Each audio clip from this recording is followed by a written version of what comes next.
好，大家平安。我们要开始今天历代志下的共读。今天晚上我们要请文杰来带领我们大家做开始的祷告。亲爱的主耶稣，我们恭敬的将今天的圣经共读交在主的手中。主啊，求你来高抹陈牧师的口，透过陈牧师来对我们每个弟兄姐妹来说话。主啊，让你的话语进入到我们的心，祝福我们以下的圣经共读的时间。祷告奉耶稣的名，阿们。阿们。好，谢谢文杰。我们昨天是历代志下的第31章，讲到了希西家他注重了班次，注重了职分，注重了律法，注重了这个1/10啊，所以让敬拜有顺序，分工有顺序，做事有秩序，生活也有秩序。那上帝是他的力量。那希西家在他做王的第1年当中，尽心尽力的做好各样子的工作，甚至超越他的父亲、他的祖父，超越一直追溯到大卫啊，能够和大卫来到一个同样用心敬拜上帝的地方。但是呢，对这些国家看来我没有看到就是希西家有做什么样的建设，因为他可能都重点在这些的宗教上面，但是呢，却也遭遇了许多的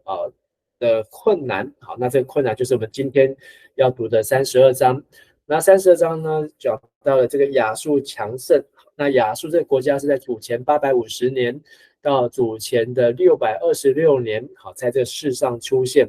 那850年代就是在约沙法当王的时期。好，那到626年，就是希西家的第4代约西亚当王的时期。好，所以大概在这200多年的当中，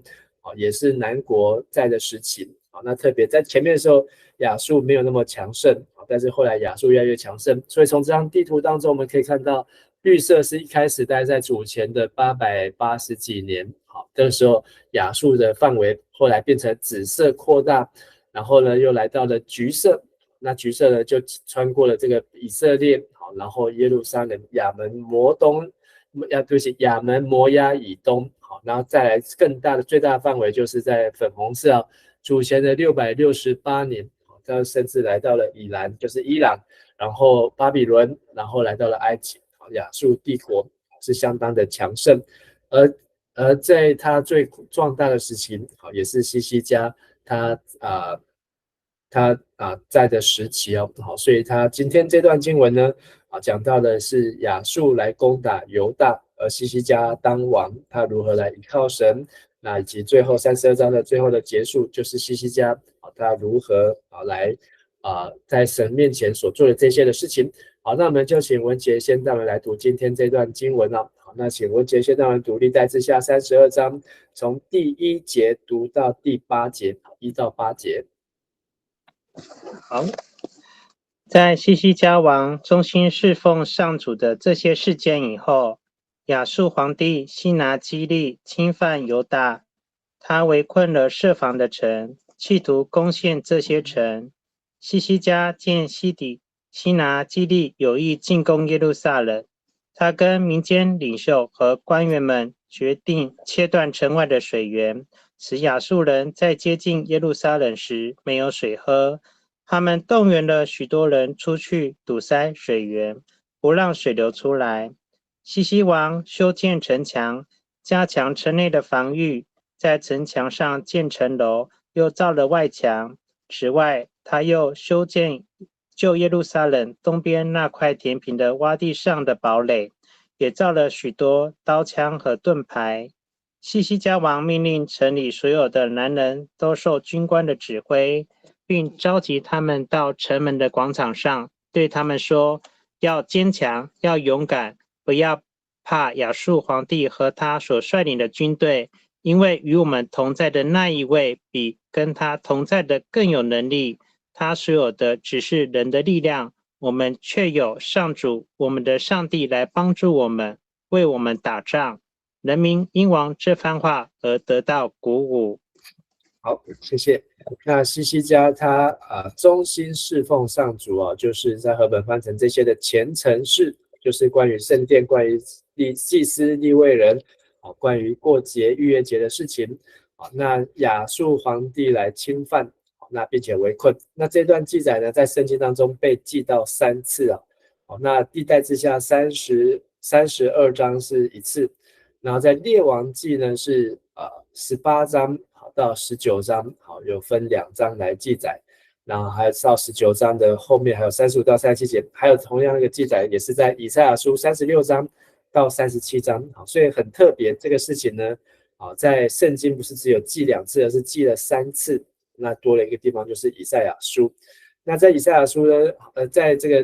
列王记下呢，好，可以看到这是西西家在这些事情完之后，好，那一样是来攻打。然后西拿基利，好，但是呢，在这当中，好，我们等一下看到就是这个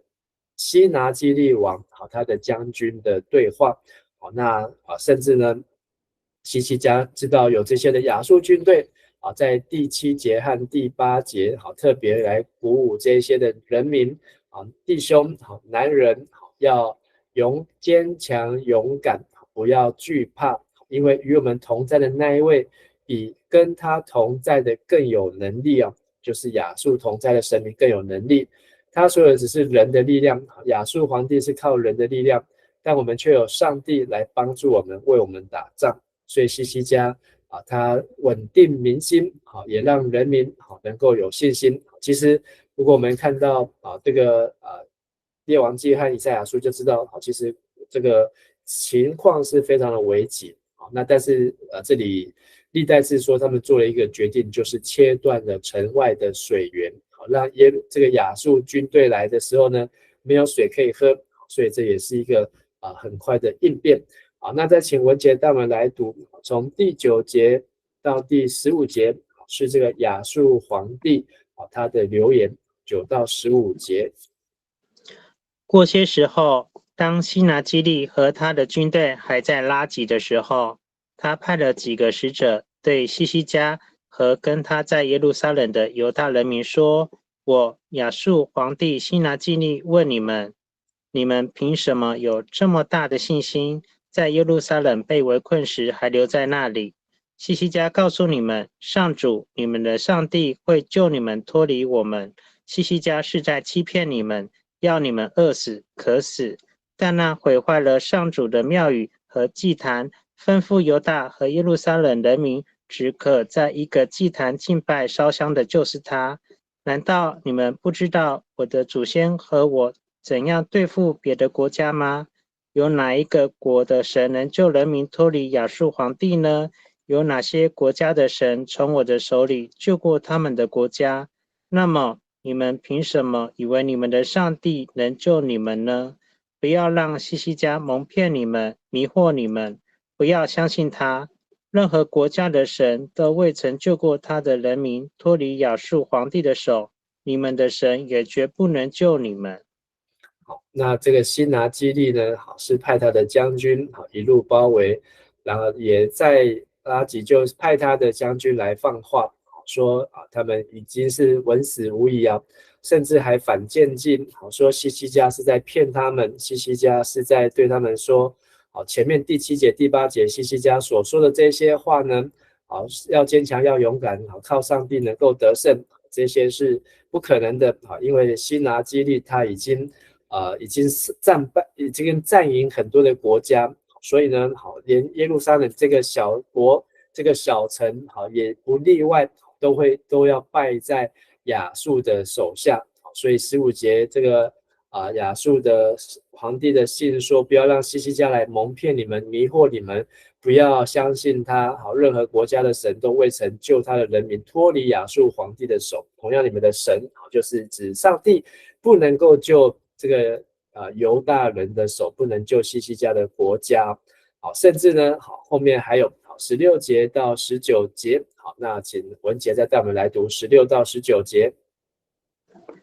亚述的使者们还用了一些更难听的话侮辱主上帝和上帝的仆人西西家。皇帝又写信侮辱上主以色列的上帝，信上说，别国的神没有救过他们的人民脱离我的手，西西家的神也不能救他的人民脱离我的手。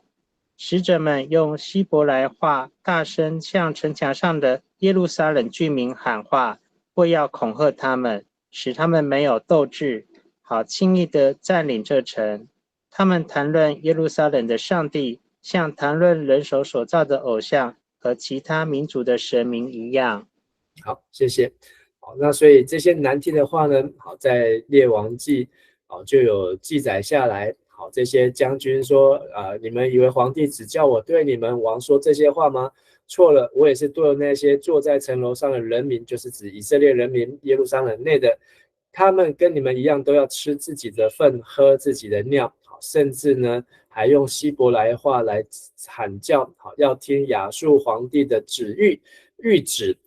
因为皇帝警告你们不可受希西家欺骗，他不能救你们，不要让他说服你们去依靠上帝。所以他很明显，他的对象不仅是来对付希西家皇帝，他也是在跟上帝踢馆。他这个亚述皇帝、亚述将军，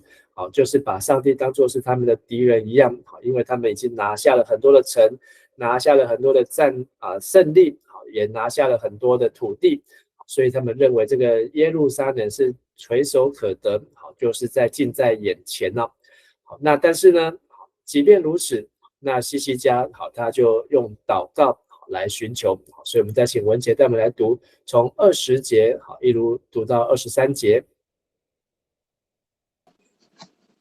于是希西家王和亚摩斯的儿子以赛亚先知向上帝祷告，呼求帮助。上主差遣天使把亚述军队的将领和官长都歼灭了。于是亚述皇帝满面羞愧地回本国去。有一天，他在他的神的庙里被自己的几个亲生儿子刺杀了。这样，上主救了希西家王和耶路撒冷人民，脱离亚述皇帝西拿基立的手，也脱离其他的仇敌，让他们跟所有邻国和平相处。许多人到耶路撒冷向上主献祭，也送宝物给希西家王。从那时起，所有的国家都尊敬希西家。好，所以在这里历代志呢，把这个战争呢写得比较轻描淡写。但是如果我们读列王记，或是列王记下的19章，或是18章到19章，还有读以赛亚书的36章到37章，那这个里面的内容呢就很详细。所以我们来看，这个列王记下的18章，就是这些亚述皇帝透过将军的放话，人民呢听完之后呢都不作声了。那这是列王记有提到，因为他们都遵照希西家王的命令，不回话，不管他怎么说，我们要吃自己的粪，喝自己的尿，一声都不响，不回答他们。然后他们回去之后呢，就悲痛的撕裂衣服，转告希西家。那希西家一听见的反应什么呢？非常悲愤，也撕裂衣服，披上麻衣，就进入上主的圣殿。那前面我们在历代志看到是希西家王和以赛亚先知就为此祷告，向天呼求。所以希西家王呢，除了跟亚摩斯对不起，这个亚摩斯的儿子以赛亚一起穿着麻衣，代表举哀，同时呢，也吩咐他们说，今天是国难的日子，我们处在耻辱和惩罚当中，我们像是一个即将要生产临盆的产妇，可是已经没有力气了，身体虚弱，力气快耗尽了。而亚述皇帝不仅是来怒骂这些犹大国的人，甚至来侮辱永生的上帝。愿上主听见这些亵渎的话，惩罚这一些人。所以请这个以赛亚来向上主来祷告。好，那所以这个以赛亚的祷告呢，因为这个你看那么长，好，那我就不继续读了。好，所以这当中还有第二次的威胁，所以是先后来了2次啊。好，一样，好，就是他们要把这个国家夷为平地。但是呢，以赛亚的祷告呢，就送信给希西家王，告诉他说，上主以色列上帝已经垂听你控诉亚述皇帝西拿基立的祷告。上主对西拿基立呢，就是说他是谁，他这讥笑神，但是上帝要修理他。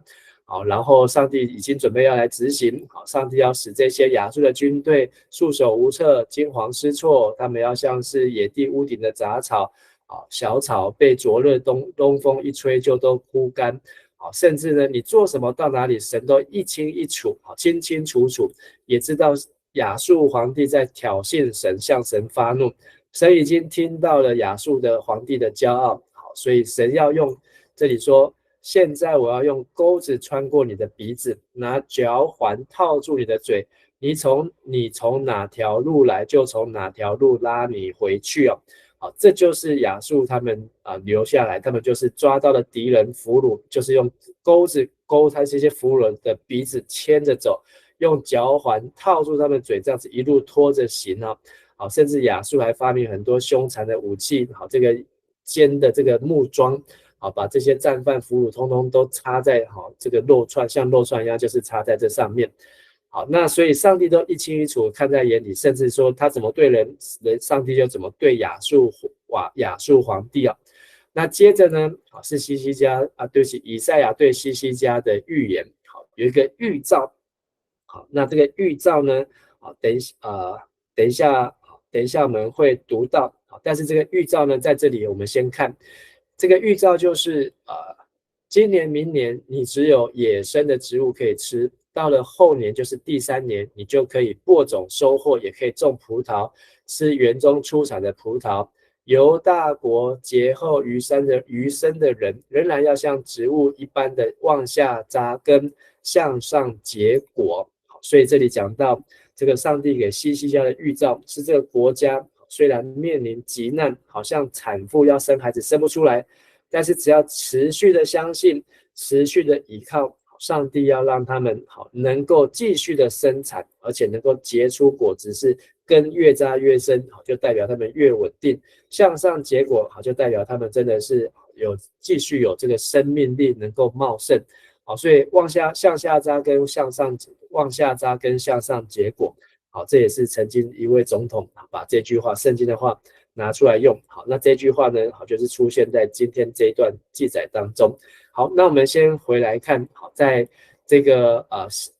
西西家王，好，他得到了这个上帝的拯救帮助之后，好，那他生病还有骄傲，好，得到被上帝也管教。好，我们请文杰带我们来读24到26节。约在这时候，西西家王害病，几乎死去。他祷告，上主就给他一个征兆，只是他将康复。但西西家骄傲，没有感谢上主为他所做的，因此灾祸临到他、犹大和耶路撒冷。但后来西西家和耶路撒冷的居民谦卑下来，上主就没有在西西家活着的年日惩罚他们。好，谢谢。好，那这里讲到的是在列王记下第20章，以赛亚书第38章到39章的事情哦。好，那这里我们可能就可以去看，就是西西家王患了病快要死，但是透过以赛亚来告诉他你的死期到了。好，那西西家王就脸转向墙，向神祷告。结果以赛亚还没有离开王宫，上帝就告诉以赛亚说，西西家祷告上帝听见了，所以上帝要再给西西家多活15年的寿命。好，所以为什么西西家他的祷告在这个西拿基利王来的时候这么快速，还有这里他生病快要死的时候，上帝也立即回应他的祷告，那都跟他一开始怎么样办上帝的事情，看他25岁当王的时候怎么样能够非常有效率快速的办好上帝的事情，所以上帝也快速的回应他。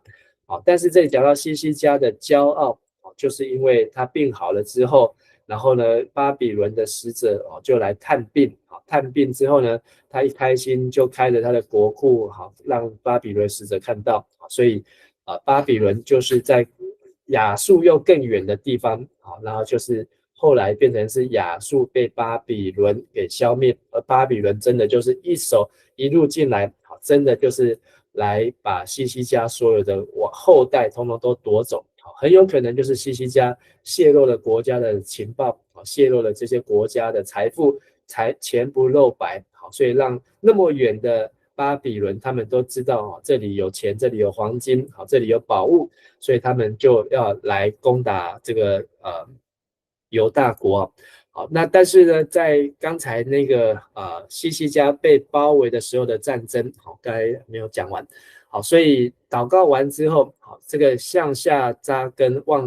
下扎根，向上结果之后呢，好，那后面说在锡安，在耶路撒冷还要有劫后余生的人继续住在这地方，这地方不会被毁灭。好，那亚述皇帝呢？好，他就要被消灭。好，所以祷告完之后，上主说，为了我自己的缘故，因为上帝的名字被亚述皇帝将军羞辱，还有为了仆人大卫的缘故，因为这个城是大卫之城啊，是锡安，是这个上帝立约的城，所以上帝要亲自保卫拯救这城。那35节讲这是列王记和以赛亚书都有这样记载。当天晚上，还没有到隔天，上主的使者进入亚述营中，自己杀了185000士兵。之前约沙法是叫祭司吹号，这次是上帝自己半夜就进去施行审判，杀了185000士兵。第二天天亮，遍地都失守。亚述皇帝灰头土脸，就回到尼尼微去。那讲到有一天，他怎么样被他2个儿子杀掉，然后他的儿子也逃走，做下一任的皇帝。那这个他亚述皇帝呢，死的时候呢，日期都很清楚，是主前的681年，是12月20号，所以这个连年代日期都可以查得出来，表示这是一个一个历史上真实的事件，甚至在历代志下、列王记还有以赛亚书都分别记载这个事情，同时也看见西西家跟上帝的之间的关系。只是后来他的骄傲，就是他那15年呢，他多活这15年，他没有像他25岁那时候的积极办事。那做了什么事情？我们再继续看。西西家在多活这15年当中，我们来请文杰再带我们读27节到31节。西西家有许多财富，人人都尊敬他。他建造仓库，储藏他的金银、宝石、香料、盾牌和其他值钱的东西。此外，他又造了仓库，存放五谷、酒、橄榄油，又为牛群、羊群建牛棚、羊圈。这一切以外，上帝赐给他的牛、羊和其他财富极多，他不得不建许多新城。西西家堵住基训泉的出口，引水到耶路撒冷城里。他所做的每一件事都顺利成功，甚至当巴比伦的使者来询问西西家这里所发生的不寻常事件时，上帝也让他自行处理，以此来考验他的品格。好，谢谢。好，所以西西家其实他大半辈子都很认真、很努力哦。但是在他大病初愈，从死里逃生之后呢，一个是从亚述皇帝的手中逃出来，一个是从不知名的疾病当中逃出来。但是呢，他的心这是圣经说的，西西家骄傲，所以以至于他就可能松懈，或是忘了他自己的本分，忘了上帝对他的拯救，所以上帝就任他自行处理啊。这里说让他自行处理，就是上帝离开他，考验他，知道他心里的一切，所以神是在考验他的品格，看他的内心。所以西西家很可惜，就是在这15年当中呢，他并没有像年轻时候积极。还有另外一件事，就是这15年当中呢，他生了另外一个儿子，就是马拿西，就是我们明天要介绍的王。这马拿西也是一个糟糕的王啊，但是在历代志给他不一样的评价，我们明天再继续。但是西西家他也是跟他的很多的祖先一样，有点虎头蛇尾，但西西家至少他把偶像都清得干干净净，还有他把圣殿的恢复，还有他让人民恢复守逾越节，这一切仍然是值得肯定。好，最后的2节32跟33，再请文杰带我们来读。西西家王其他的事迹和他对上主的忠诚，都记载在亚摩斯的儿子先知以赛亚的异象书，以及犹大和以色列列王史上。西西家死后，葬在王室坟墓的上面一层。他死的时候，所有犹大和耶路撒冷居民都为他举哀致敬。他的儿子马拿西继承他做王。好，那西西家的一生就到此来结束。他是25岁做王，然后做王29年，好，算下来呢，应该是只有50几岁哦。但是因为年代关系，希西家应该是有到70岁，算是年纪相当长，好，甚至超过所罗门，超过大卫，好，应该是从大卫这样一路下来，大概是在位好较长的王哦，好，在位活得也较久的王，毕竟他的一生好在上帝面前大部分是忠心的，好，只有可惜的就是他从死里逃生，还有大病初愈，好，他忘记要谦卑，要好好的感谢。甚至他想要透过自己炫耀自己的财富和尊荣，然后来和巴比伦结盟，好，来抵抗亚述啊，好，所以这样子的外交手法呢，好，其实也是犯了约沙法的毛病啊，好，以至于呢，好，这个后来的约沙法的后代，好，都有这样子的问题，所以我们的希西家的故事就到这边告一段落。那明天要继续看的是马拿西，好，那马拿西是希西家儿子，那为什么跟希西家风格差那么多？我们明天再来继续来讨论。好，我们今天就分享到这边。好，谢谢文杰，也谢谢大家，我们一起来祷告。亲爱的天父上帝，我们感谢你在今天的经文当中，让我们看见希西家王他2次从死里逃生，一次是战争，一次是疾病，而上帝你都立即的回应他。因为希西家在年轻的时候，他就紧紧的抓住神，紧紧来依靠神愿神你也让我们能够紧紧的依靠你，让我们在遭遇各样子的艰难患难时候，神你都永远与我们同在也祝福我们，让我们在平顺的时候，让我们在祷告蒙垂听的时候，依然要谦卑，依然要将一切荣耀来归给你，要继续的依靠你，而不是依靠世界，不是依靠势力，不是依靠才能，是依靠耶和华。我们这样子祷告祈求，奉靠主耶稣的名，阿们。好，谢谢大家，大家平安，大家晚安。